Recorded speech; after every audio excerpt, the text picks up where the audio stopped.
Ladies and gentlemen, pause the charts and listen closely.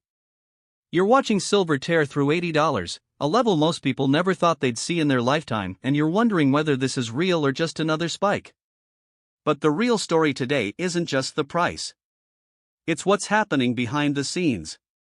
While traders were focused on ticks and candles, China quietly stepped in, tightening controls on silver-linked funds and signaling that something in this market is no longer behaving normally. When the world's largest consumer starts pulling levers, markets don't stay calm, they fracture. This isn't a routine rally. This is a moment where policy, supply, and global capital collide, and the shockwaves are now ripping through markets worldwide.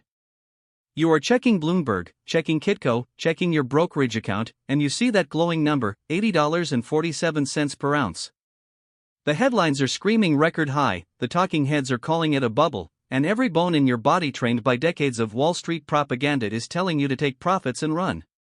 But I'm turning on this camera at 6:47 a.m. Eastern Time on December 29, 2025, because I need to tell you something that your broker will not tell you.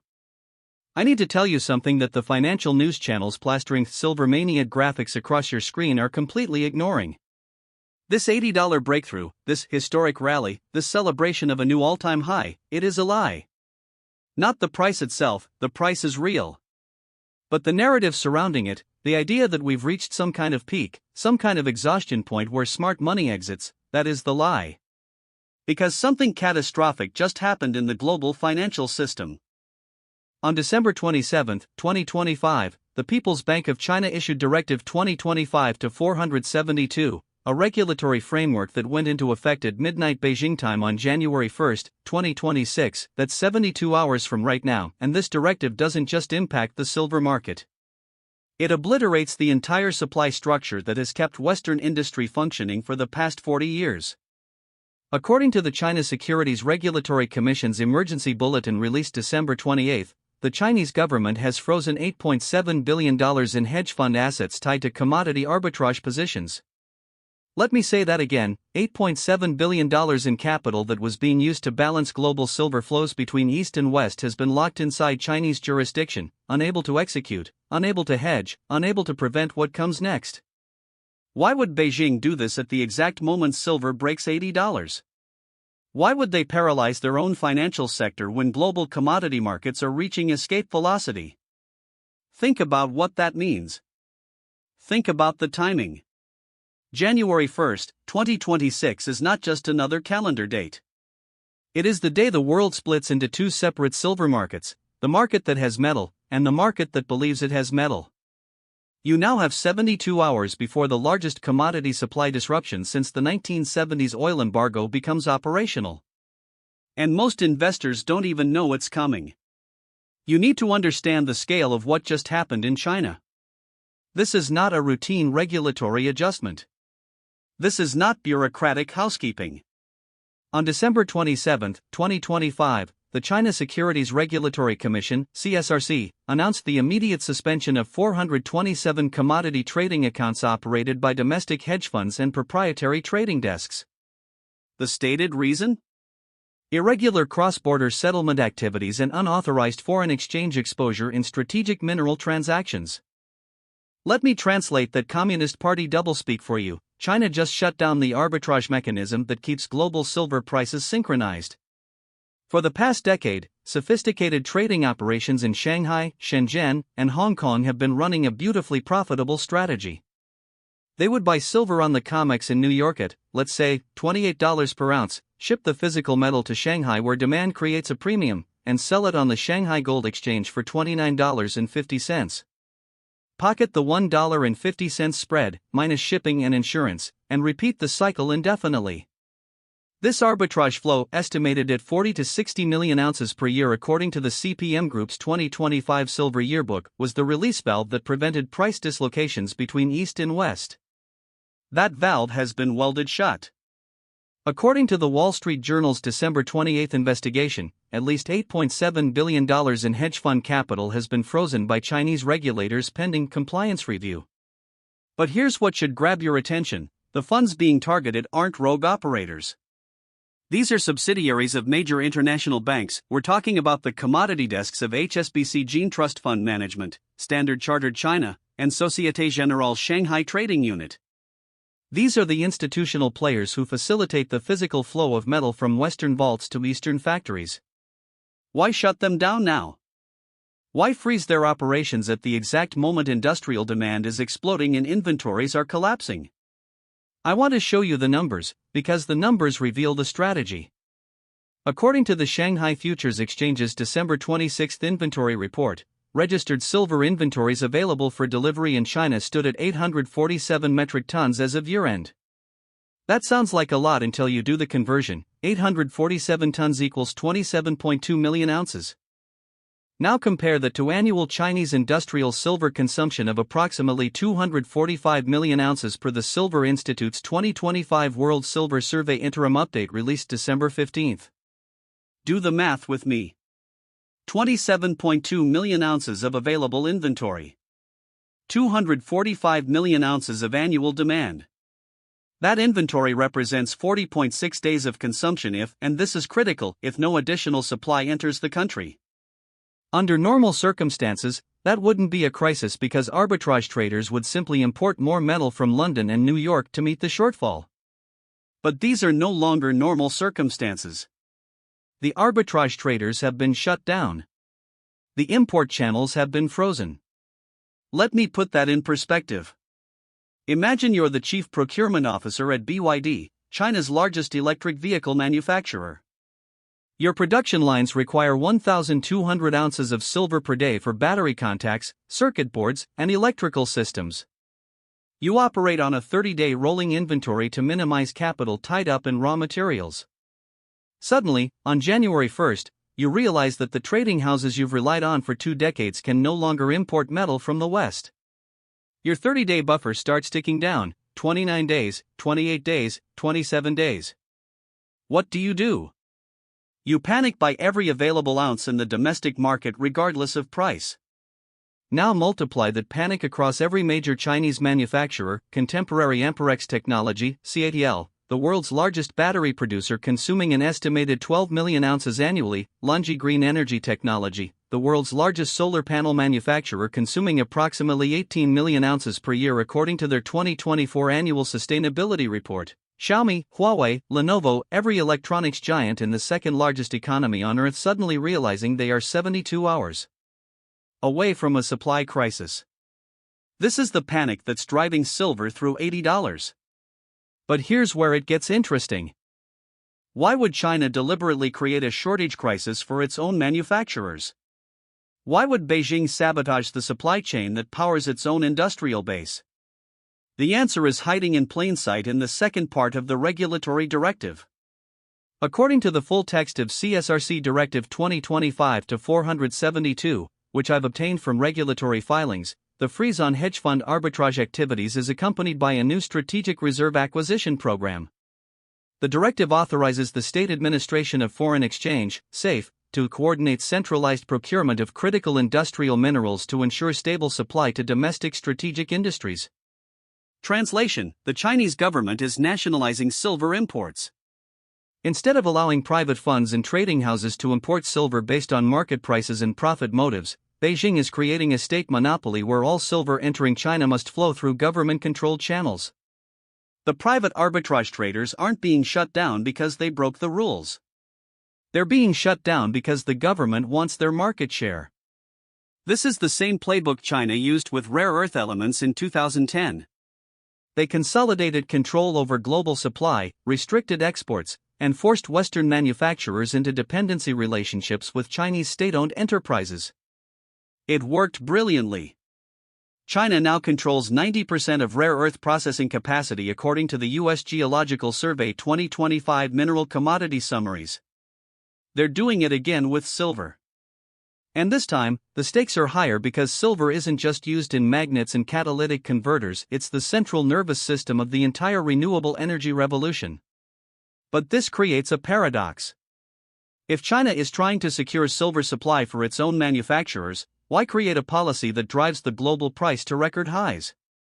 Why make the metal more expensive for everyone, including themselves? The answer: because they know something we don't.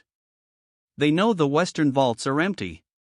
Let me explain how the global silver market actually works, because understanding the mechanism is the only way to comprehend why it's breaking right now.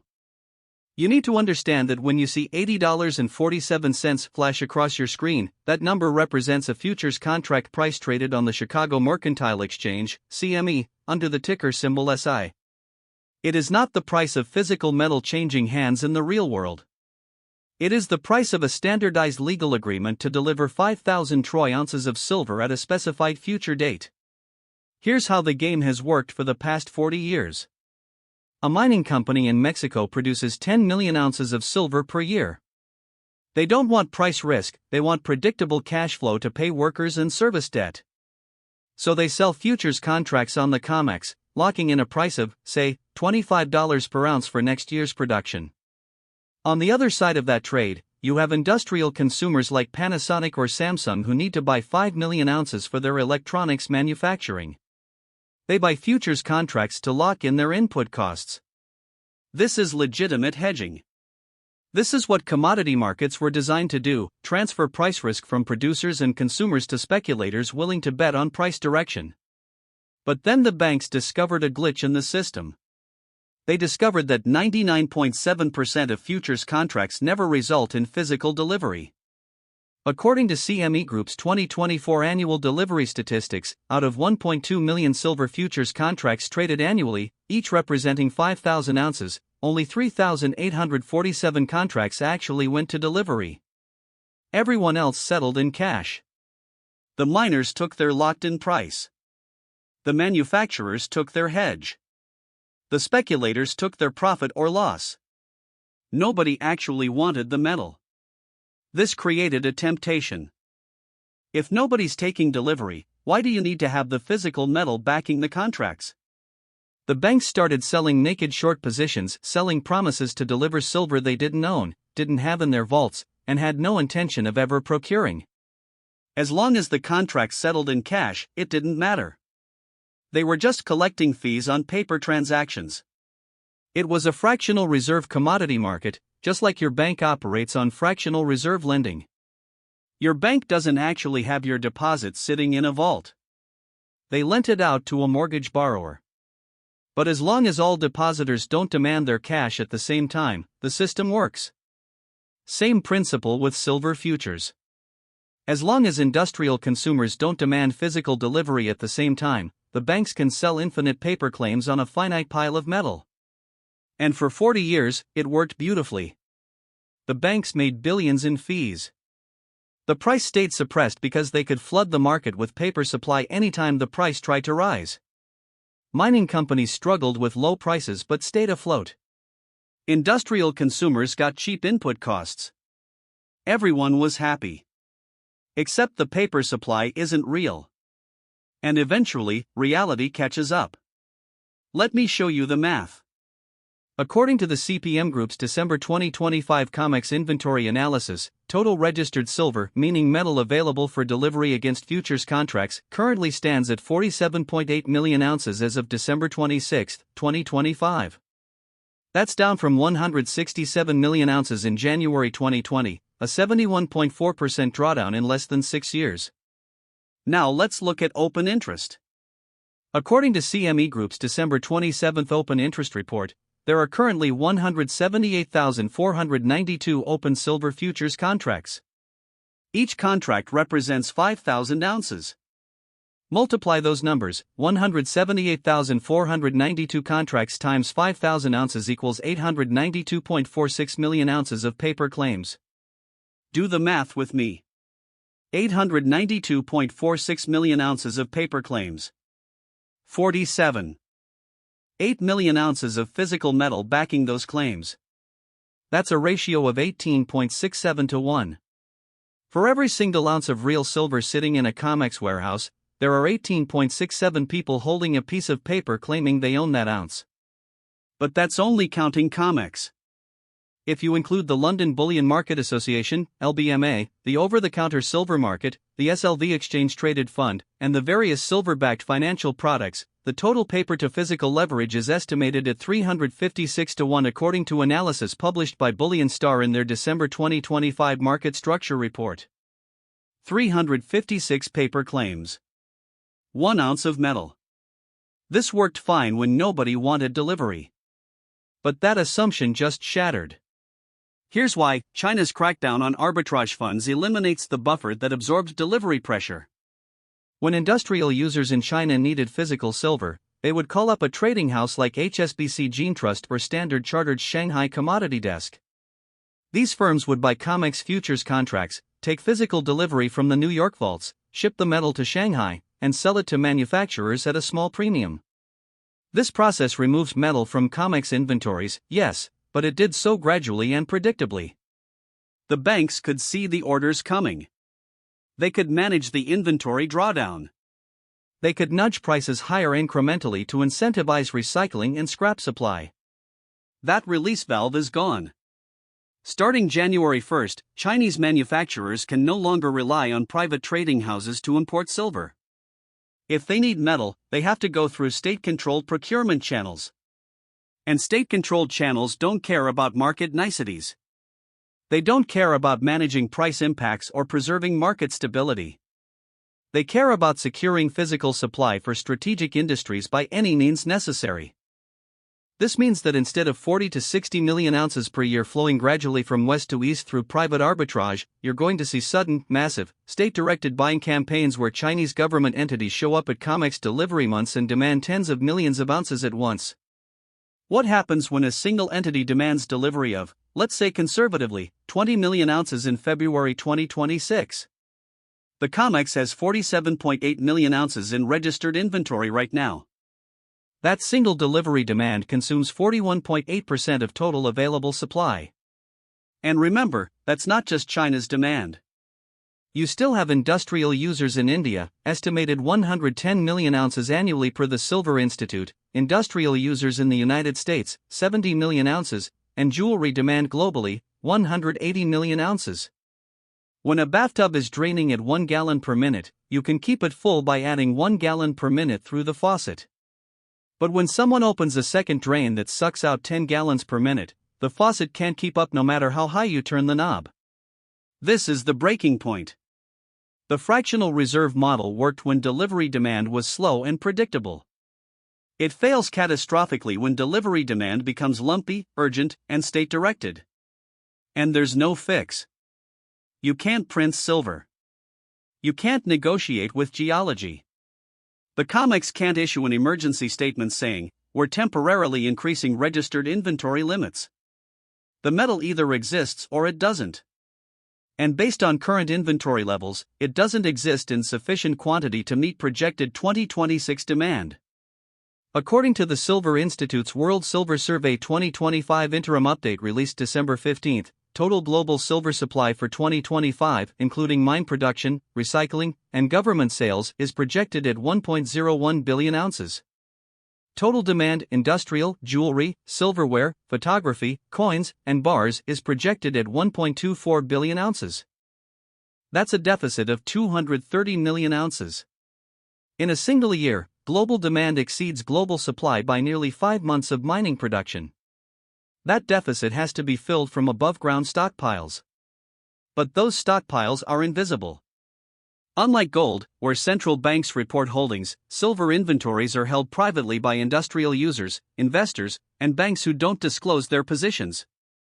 But we can infer the drawdown by looking at visible inventories. COMEX registered, down 71.4% since 2020. LBMA vaults, down approximately 35% since 2021 per Metals Focus 2025 analysis. Shanghai Futures Exchange, down 52% since 2023 according to their public inventory disclosures. The bathtub is draining. And China's new policy just opened a second drain. This isn't a supply squeeze. This is a mathematical impossibility. You cannot supply 1.24 billion ounces of annual demand from 1.01 billion ounces of annual production without draining inventories. And once inventories hit zero, once the COMEX warehouse reports show registered stocks below 10 million ounces, the paper market dies. At that point, futures contracts become meaningless. You can't deliver what doesn't exist. The price on your screen becomes fiction. The only real price is what a desperate manufacturer will pay a private holder to secure physical supply. And that price is not $80. That price starts with a 2 or a 3. I need to show you the institutional behavior, because while the mainstream media is focused on retail investors and Reddit forums, the real story is unfolding in corporate boardrooms and central bank vaults. Let's start with the delivery data, because this is where the panic shows up in hard numbers. According to CME Group's December delivery report released December 24, 2025, the December 2025 silver futures contract saw 4,126 delivery notices issued representing 20.63 million ounces of physical silver. To understand how extreme that is, the 5-year average for December delivery notices is 1,847 contracts representing approximately 9.2 million ounces per CME historical data. That's a 123.5% increase in delivery demand year over year. But it's not just the volume, it's who's taking delivery. According to CFTC Commitment of Traders supplemental reports, the delivery notices are concentrated among commercial hedgers and institutional accounts, not speculative traders. This means the metal is going to end users who need it for manufacturing, not investors flipping it for profit. Now look at the March 2026 contract, which becomes the active delivery month in less than 90 days. According to CME's December 27 open interest breakdown, there are currently 46,891 open contracts in the March silver future. If even 25% of those stand for delivery, which is above historical norms but well below the December delivery rate, that represents 11,723 contracts times 5,000 ounces equals 58.6 million ounces. The entire COMEX registered inventory is 47.8 million ounces. The March delivery demand, assuming a modest 25% delivery rate, exceeds total available supply by 10.8 million ounces.